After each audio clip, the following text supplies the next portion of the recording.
Hi అండి. బొట్టు పెట్టుకోవద్దని ఎక్కడైనా రాసిందండి? ఏ బైబిల్లో రాసలేదు కదా. పెట్టుకోవచ్చు. బొట్టు పెట్టి మనం పుట్టేటప్పుడు వచ్చేటప్పుడు ఏమైనా తీసుకొచ్చామా?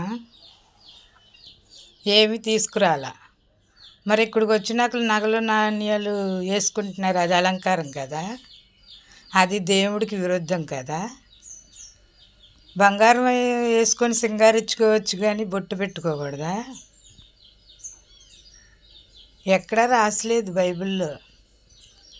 అది మనం ఏర్పాటు చేసుకున్నది. ఫంక్షన్కి వెళ్తారు, ఫంక్షన్కి వెళ్ళినప్పుడు మమ్మల్ని చూడలే, మమ్మల్ని పట్టించుకోలేదు అంటారు. ఆ 100 మందిలో ఎవరిని పట్టించుకుంటారండి ఆ ఫ్యామిలీ?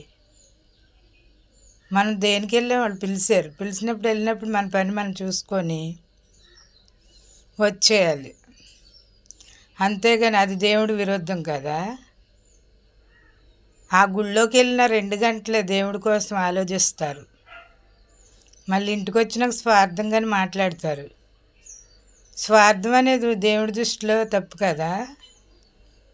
బొట్టు పెట్టుకున్నంతలో ఏమవుతుంది? బొట్టు పెట్టుకోవచ్చు. ఎక్కడా రాయిలా బొట్టు పెట్టుకోవద్దు, పువ్వులు పెట్టుకోవద్దని. ఫంక్షన్కి వెళ్ళినప్పుడు మోడల్ జడలు వేసుకొని వెళ్ళొచ్చు, కానీ మోడల్ డ్రెస్సులు వేసుకొని వెళ్ళొచ్చు. బొట్టు పెట్టుకోకూడదు, పువ్వులు పెట్టుకోకూడదు. ఏ బైబిల్లో రాసి పెట్టలే. అది మనం అనుకునేదే. స్వార్థం అనేది మనుషులకి అందరికీ ఉంటుంది. సో మరి దేవుడి దృష్టిలో అన్నీ తీసేసి ఉంచాలి. బంగారాలు కూడా వేసుకోకూడదుగా. వాళ్ళు వేసుకున్నారని మనం ప్రెస్టేజ్ కోసం వేసుకోకూడదు. అన్నీ తీసేసి దేవుడి కోసమే దేవుడి పరిచర్య చెయ్యాలి. బొట్టు పూలు మాడినంతలో అక్కడ ఏమవుదండి.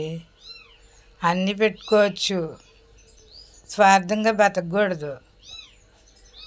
దేవుడు సన్నిధిలో ఉన్నప్పుడు ఒకలాగా, ఇంటి దగ్గర ఉన్నప్పుడు ఒకలాగా, నలుగురిలో ఉన్నప్పుడు ఒకలాగా, ఒంటరిగా ఉన్నప్పుడు ఒకలాగా ఉండకూడదు. ఎప్పుడు తగ్గింపుతోనే ఉండాలి. తగ్గింపులో ఉంటే 30 100 60 దేవుడు ఫలింప చేస్తాడు. బొట్టు తీసేస్తాం, ఎందుకు తీస్తాం? మనం దేవుడు మనుషులమని ఎలా తెలుస్తుంది? ముస్లిమ్స్ ఉంటారు, వాళ్ళు పెట్టుకోరు. వాళ్ళు దేవుడు మనుషులా? వాళ్ళకి మీకు సమానమే కదా. పెట్టుకోవద్దని ఎక్కడ ఏ బైబిల్లో రాసలేదు. అందరూ పెట్టుకోవచ్చు, అలంకరణ చేసుకోవచ్చు, బంగారాలు వేసుకోవచ్చు, కానీ బొట్టు పెట్టుకోకూడదా? మరి అలాంటప్పుడు మోడల్ జడలు, అలంకారాలు, బంగారాలు సింగారించుకొని వెళ్ళకూడదు కదా.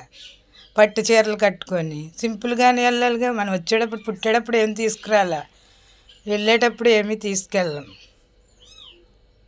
అందరి దృష్టిలో మంచిగా ఉండాలి, దేవుడి దృష్టిలో మంచిగా ఉండాలి. ఈ బొట్టు పూలు మానేసినంతలో అక్కడ ఏమి ఉండదు. మన హృదయం శుద్ధి చేసుకోవాలి, మన మనస్సు మార్చుకోవాలి. బొట్టు పూలు ఏముండదు, హృదయాన్ని శుద్ధి చేసుకోవాలి. హృదయం శుద్ధి చేసుకోవాలి. వాళ్ళకి అయ్యున్నాయి మనకి లేదని స్వార్థంగా ఉండకూడదు. మారు మనసు పొందాలి, హృదయాన్ని శుద్ధి చేసుకోవాలి. లైక్ చేయండి, షేర్ చేయండి, సబ్స్క్రైబ్ చేయండి. లైక్, షేర్, సబ్స్క్రైబ్, ప్రతి ఒక్క సపోర్ట్ నాకు ఉండాలి. లైక్ చేయండి, షేర్ చేయండి.